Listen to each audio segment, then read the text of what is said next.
Welcome to Undoing I Do with Stephanie and Ade.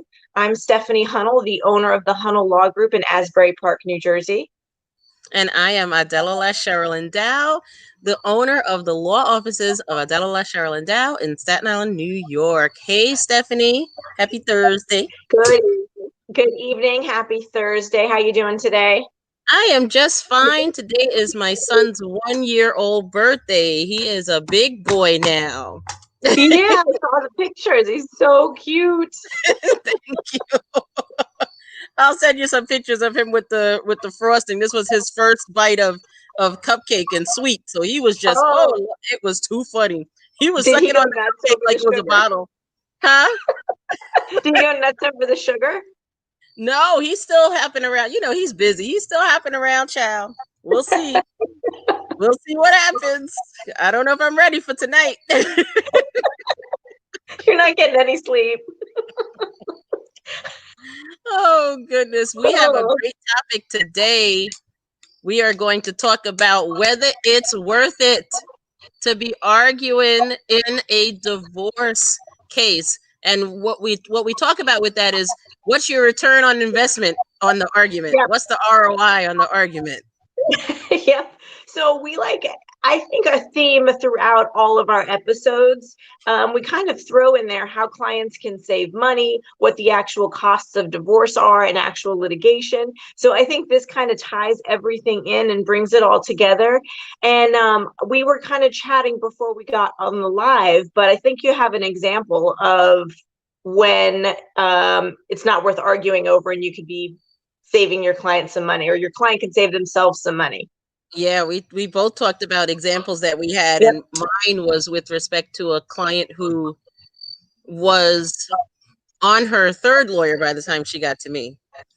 And I had brokered what I thought was the sweetest deal ever, doubling the maintenance and child support amounts that the person would have gotten, getting the person almost $500,000 worth of equity in a house free and clear. The equity was free and clear.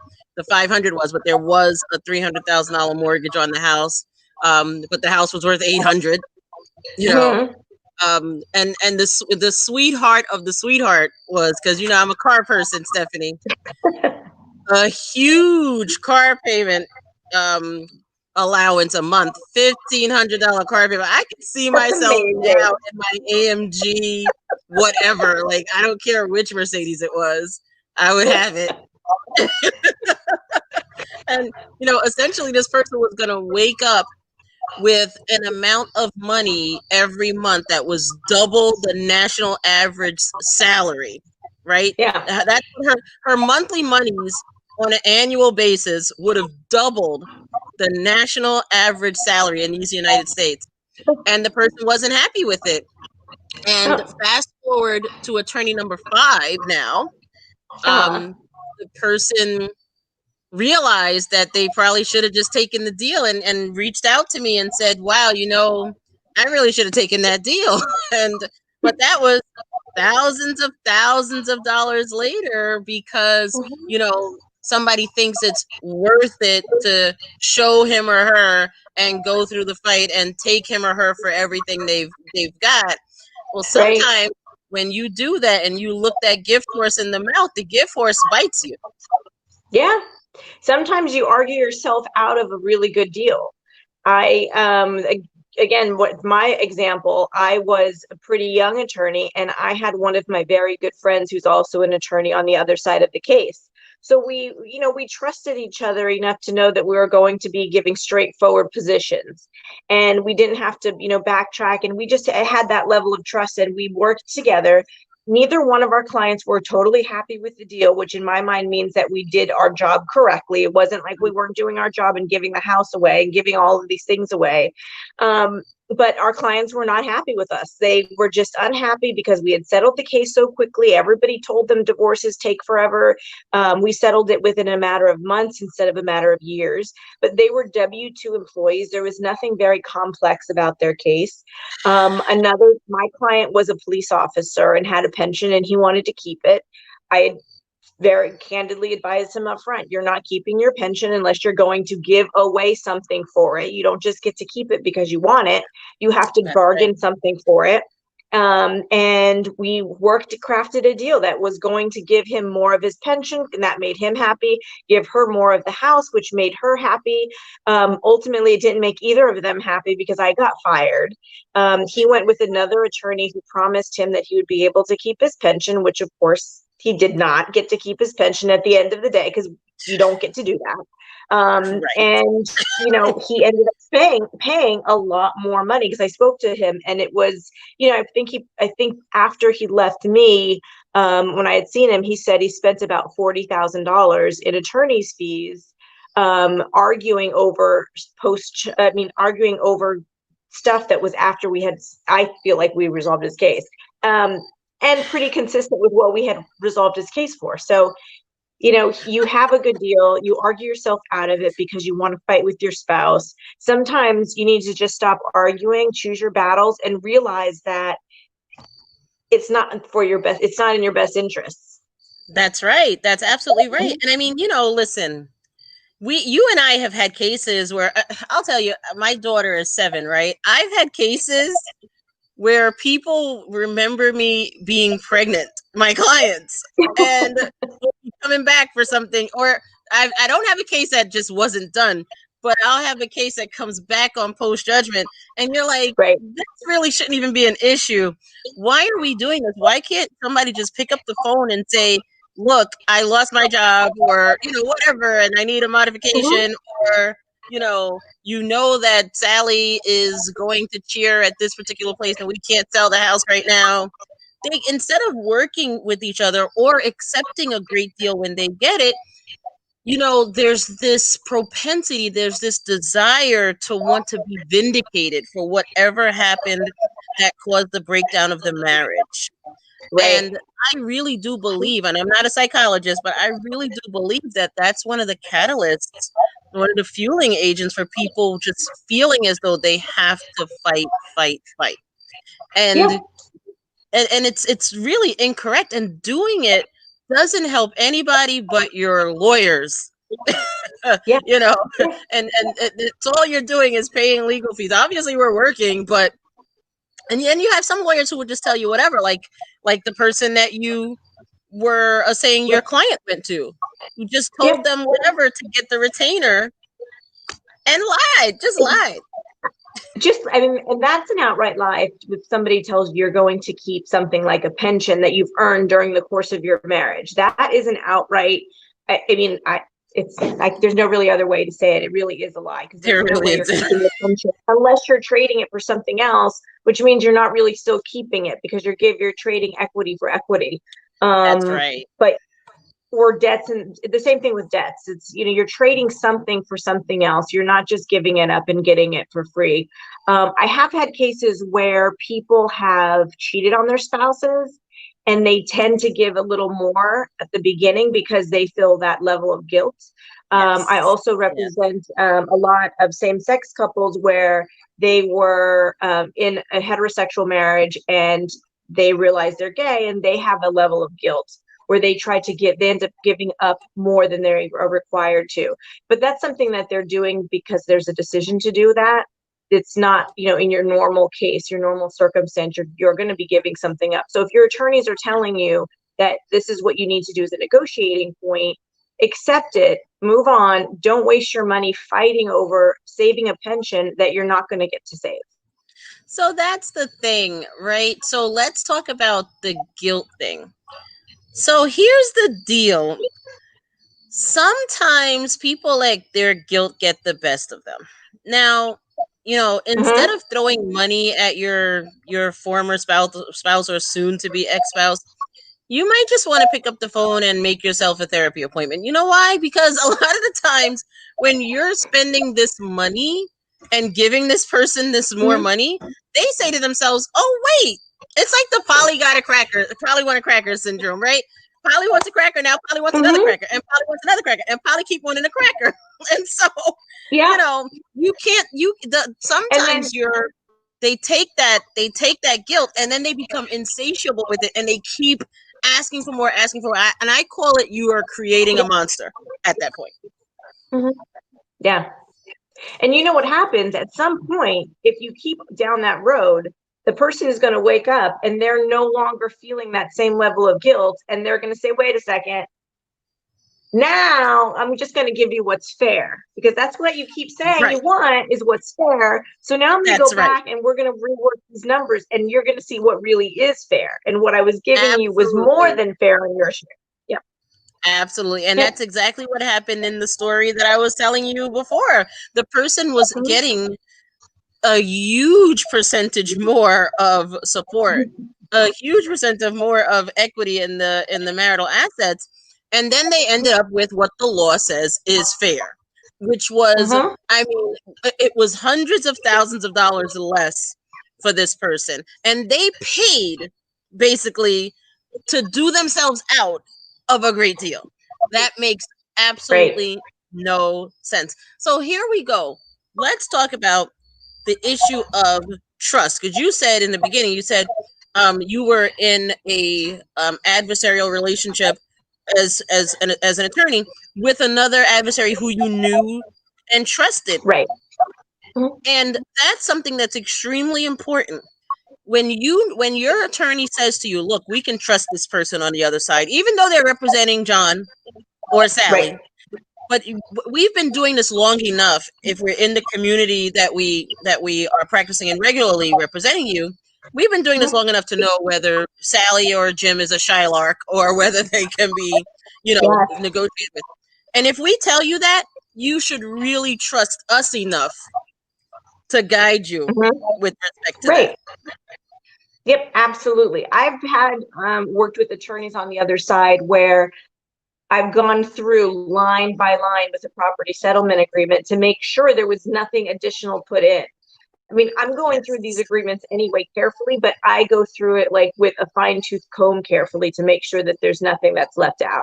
I want to Right. make sure that I'm seeing backup documents for everything that I'm asking for. I want, like, there's a little more of a level of distrust that I want to just make sure that something's not being hidden, because I've worked with attorneys that have done Okay. exactly that. If you don't ask the exact right question, well, you're not going to get whatever that information is, as opposed to the way it's supposed to work, which is a candid disclosure of your financial circumstances in order to come up with a deal that's fair for both parties. And of That's course, right. we're attorneys and we're trying to make sure that our client gets the best deal ever, but it doesn't mean that we should be cheating other people. That's right. And see, that just made me think about collaborative law, Mhm. where one of the tenets is open and honest discovery, the open and honest exchange of financial information. And it's unfortunate that that has to be a tenet when it should be something that's done anyway. But so many Right. people try to hide the stack underneath the rug and Mhm. hope that the other side doesn't see what the deal is. And I had somebody do that to me this week. They said to me, my adversary, well, the parties have a prenuptial agreement, so I don't see why we have to do a financial disclosure. Excuse me? Since when does the existence of a prenuptial agreement null and void Right. our domestic relations law and our civil procedures with respect to exchange of financial information? How do I know Mhm. that there isn't some other piece of property or some other account that you didn't tell me about that would be subject to equitable distribution, right? And Right. would be outside of the prenup, right? So, and those are the types of things where you actually do get a return on your investment, right? If Yeah. you wanna find out information and you wanna get documents sent to you and have your attorney review those documents to make sure that whatever the representation is that your adversary is giving is accurate, you can't really waste money doing that, Yeah. as far Agreed. as I'm Agreed. concerned. Yeah, I you mean, know, that's something that's just very basic to make sure that you're entering into something that's free and voluntary and fair. And by free and voluntary, I mean, you don't just say it's okay, I'm signing this paper, but you're doing it with the full understanding of what the financial circumstances are. Because if you really don't know, they're hiding the ball from you, and you're thinking, okay, everything's above board, I'm just going to sign off on that. That's not really doing it freely and voluntarily, in the sense that you're not voluntarily giving up whatever assets hidden under the rug. Right. That's right, because you have no knowledge of it, and you can't voluntarily give up something that you don't know anything about. Right. Right. And when you don't do the financial disclosure, if you go back in time and it's, let's say there was a house, something, or there's a hidden account offshore, and that wasn't in the financial disclosure, you can go back after a post judgment and say, this was never disclosed to me. I found out that they had this the entire time. But if you didn't do the financial disclosure and you said, I trust all of the finances, you're going to have a hard time proving you didn't know about that account that you gave up. That's absolutely right. And you know what, Steph? I will tell you that I find that people are more likely to spend money on the aspects of a case that don't actually give them a return than they are to spend money on the technical stuff and making sure that procedures are followed. And that's the stuff that's really going to make sure that your coffers are right. You know, when we spend time talking about, oh, well, you know, I don't like my sister-in-law, so I don't ever want Becky to go to her house. Well, if your sister-in-law is just somebody that you just don't click with, but she loves the children and she's not going to be a danger to the children, and you know, she's that fun aunt who, you know, who does right by them, why are we spending motion practice trying to prevent the sister from seeing the kids? This is not helping you. This is further sending your co-parenting relationship down the chute, and your money along with it. Those are the same times that the clients are also fighting you tooth and nail to give you the actual documents that you need. And then because they're so focused on this other thing that is not necessarily, like you said, that you're not getting any return on that investment. But if you give us the stuff that we need, we can push you through. I also think that it has something to do a little bit with psychology, even though we're not psychiatrists or psychologists or therapists. But there is a point when people don't really want to get divorced. So sometimes they pick up on issues that they can fight over in order to prolong the litigation for whatever reason, because it's satisfying that need. But, you know, you're not getting your money's worth on at that point. And you're never going to be happy with us because we're not going to get you, you know, out the door with a cost-effective divorce. That's absolutely correct. And you know what?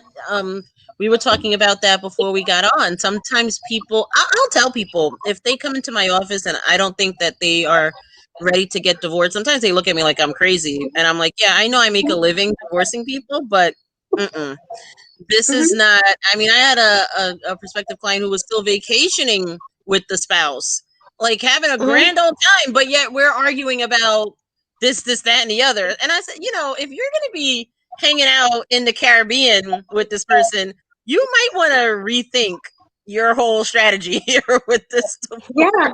And I don't think that y'all are ready to really do this, you know? And then you have people who, you know, who rush the process.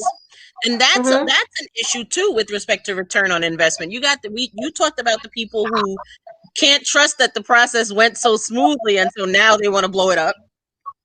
Right. But then you have people who only want to spend 5 cents, you know, and 10, 15 cents on a divorce. And they're so focused on the cost of the divorce that they lose sight of the fact that they are giving up valuable rights simply so that they can run through the divorce. I've had people say to me, well, I just want to give up the pension. I'll just give up the pension. I mean, and I'm saying, but your spouse is an NYPD captain. The pension is worth millions. Are you serious? I just want the house. But the house is worth $500,000, and that means that you getting $250 of that. Meanwhile, the pension is worth $1 million. You could get $500,000 right there, but you're just gonna get well. I just want this done. I just want it done. But you're spending good money after bad in that situation, because you're paying for this divorce and you're not allowing your attorney to get you what you're actually entitled to. Yep. There's Yep. no return on And that either. there's no return on that. And in addition to the lack of financial return on that you're losing out, fast forward a year or two down the road, when you're looking back and saying, you know what, this house is now not worth as much, or I'm putting all this money into the house because the roof now needs to be repaired, and whatever the circumstances, or I sold the house and I didn't get as much as I want, but here he is living off of his pension and I get nothing. Right. I Then had you've lost. yes. Yep. Yep. Yes. Yep. That It's not always happened just to a me financial 2 weeks investment. ago. Yes. Mhm. I didn't do this person's divorce, but that happened to me a few weeks ago, and the person retained me for a post judgment case, and they were like, yeah, this person has condos here and this, that, and the other, and they have a boat and they have blah blah blah, because I gave up their pension. And I'm like, no. So you're out here struggling. And Right. was it worth it? So many people, and it's primarily women, in my experience, Mhm. who say, you know what, I just don't want to argue. They've been abusive. They're this, they'll use it against me, so on and so forth. And so therefore, I'm just going to give it up. And it's to their financial detriment, long term Yeah. financial detriment. Yeah. That's the biggest thing that I see in my practice, is the people that argue themselves out of getting something because they are worried about how the other person is going to react, instead of letting us put forward what arguments we need to put forward and making them stick. They just Yes. say, no, if you say that, he's going to do this. And then there's like this 1,000 trails of what ifs down the road. We're like, can we Yes. just go, let's backtrack. Let's get to where we are right now. Figure out what we're going to do as a next step, a proactive step, not a reactive step to what you think he might do in your mind. And if he does, so what? I don't care if he throws a tantrum that you're asking for his pension. Doesn't matter to me. Shouldn't matter to you either, because you're getting divorced for a reason. That's right. You're getting divorced because this person acts like this, most likely. And so, if that's the case, and as long as, again, this is the caveat that we always give, as long as you are going to be safe and we're not going to put you in harm's way, don't sit on your rights. Go after what it is that you're entitled to. And make sure that in doing so, you're not being unreasonable.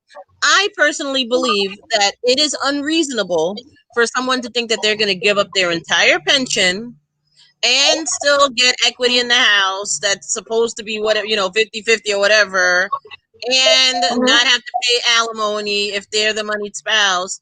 These things are not reasonable. And so if you want to fight for that, you are going to be wasting your money. The attorney who tells you, like Steph's example earlier in the show, that they're going to get you out of paying this stuff without having any pain somewhere else, ain't telling you the truth, and you just wasted your money on that person.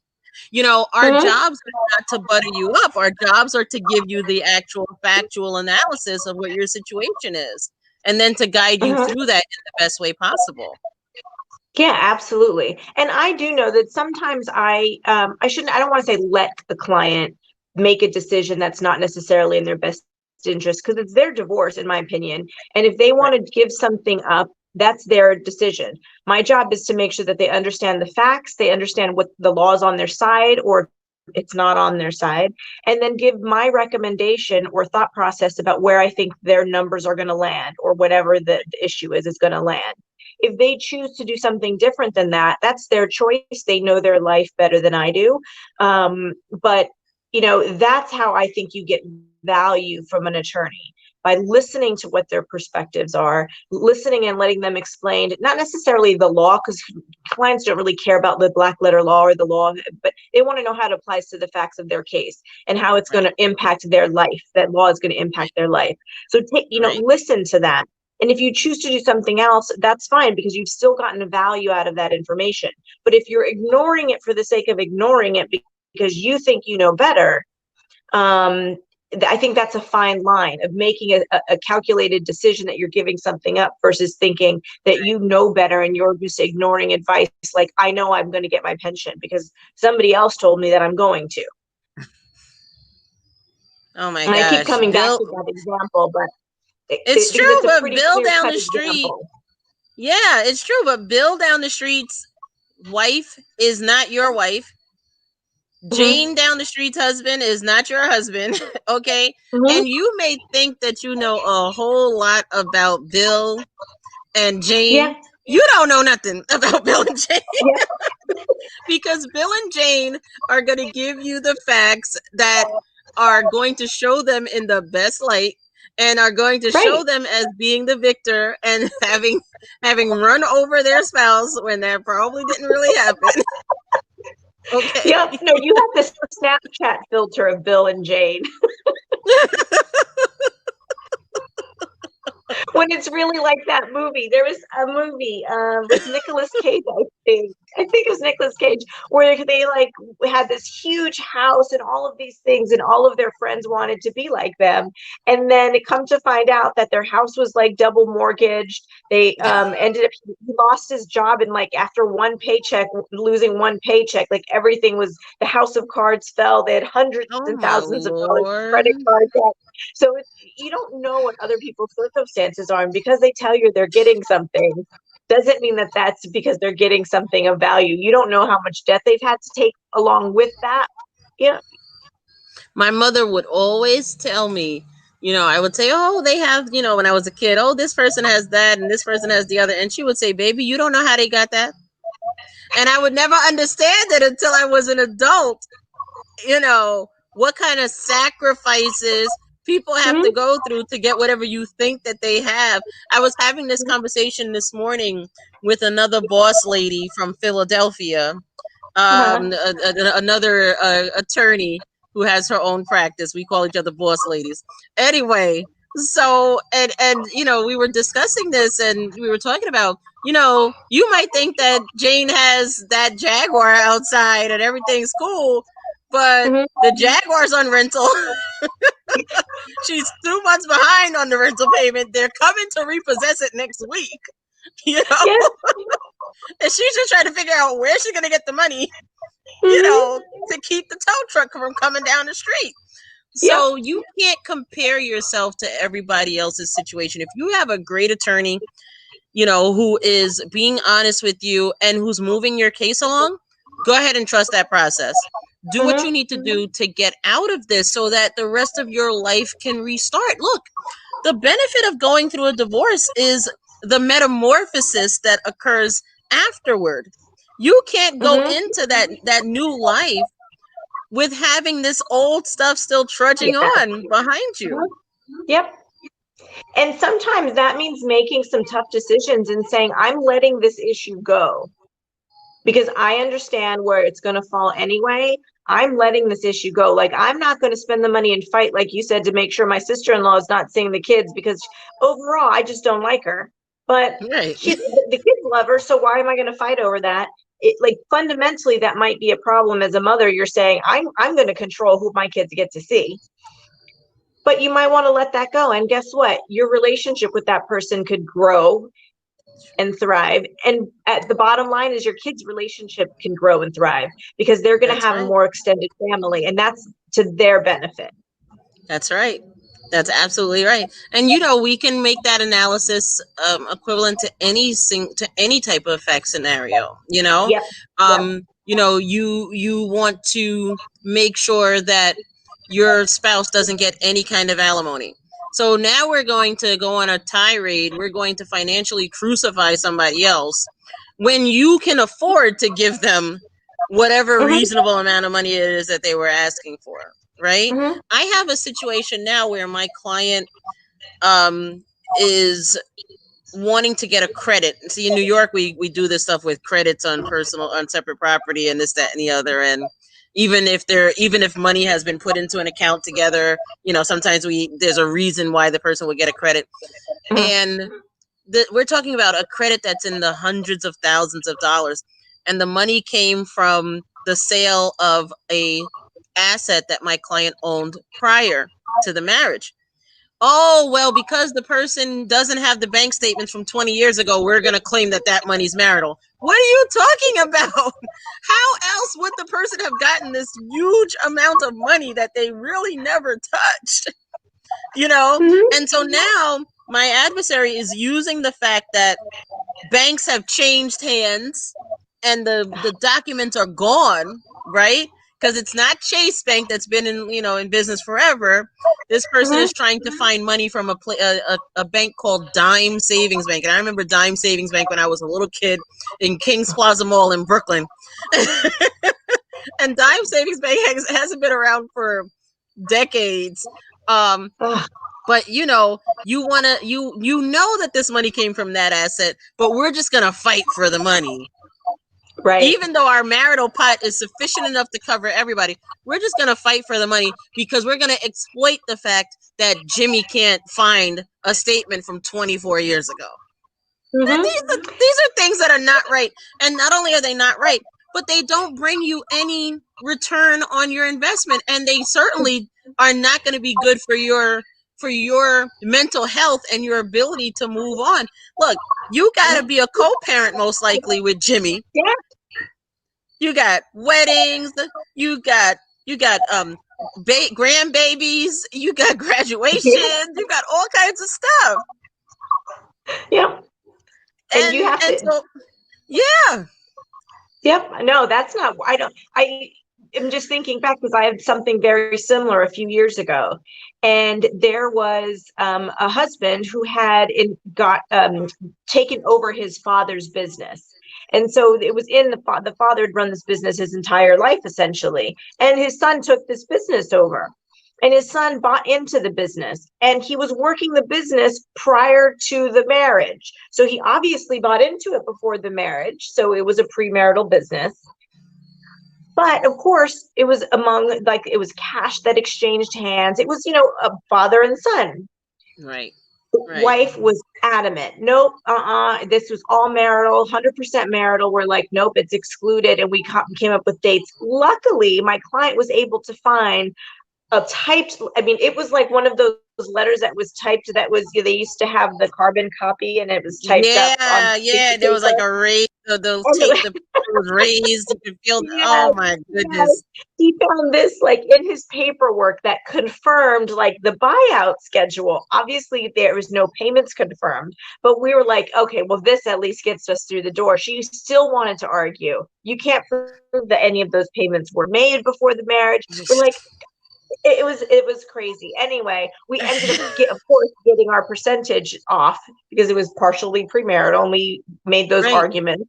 But we've spent, a lot of money on that divorce case. It was unnecessary. Not worth it. No. And when you think about it, and I tell people if they're in my office, I say, you see those kids there? They look cute, right? They got rosy cheeks, right? They look like their clothes are fresh and clean. Mm-hmm. That costs money. Mm-hmm. You don't have to pay for that. But if you want to, okay. I'm trying to give you an easier way out so that you don't have to pay for as many of my daughter's uniforms. But all right. I mean, you're like me. We're trying to get people in and out in a cost-effective way, doing something that's in their best interests. You're like me, where we're not trying to just nickel and dime people for every little thing, and we're not making you do a financial statement because we want to get this extra money. It's important for your case so we can resolve your case. And likewise, when we tell you enough is enough, we're doing it for your best interest, not because we don't want to fight for you, but because we want to make sure that there's some discussion happening. And I have sat clients down and said, okay, here's this latest bill. We need to have a conversation because we still have X, Y, and Z things to do. Where's that money going to come from? Are you willing to spend it because you spent X dollars sending me 52 emails? So, there's these conversations because I want to make sure clients understand how money is being spent. Yeah. My fence broke, this tree fell on my fence. I wasn't able to tell the fence guy, hey, tell you what, I really do need this fence, but I'm not going to get to pay you yet. I'm going to let you do the work. And then afterwards, I'll look at it and say, this is what I think I'm going to pay you. That's not what I get to Right. say. I'm gonna let you do the work. Woo! Right. You get the benefit of cutting down the tree and taking up the fence and then seeing what's behind door number 2. Yep. And Come that's on. how some of these conversations go with clients. And this is kind of an aside. I mean, it's not really the topic, but sometimes clients do think that, I don't know why, they think that attorneys were just going to do the work and then we can haggle and discuss about how payment is going to work after the fact. So Yeah, I I don't know always why try to have that's a open thing. conversations in advance. Yeah, yeah. I don't know why that's a thing. I have no idea. Yeah. But it shouldn't be a thing. And if you have an attorney who is doing their damnedest to get what you need in order to move on, don't do them like that. Because I'll tell you, the majority of attorneys who do matrimonial law do it because they have a passion for it. Yeah. If they make a good living on it, great, but they really do it because they enjoy serving in that capacity. Agreed.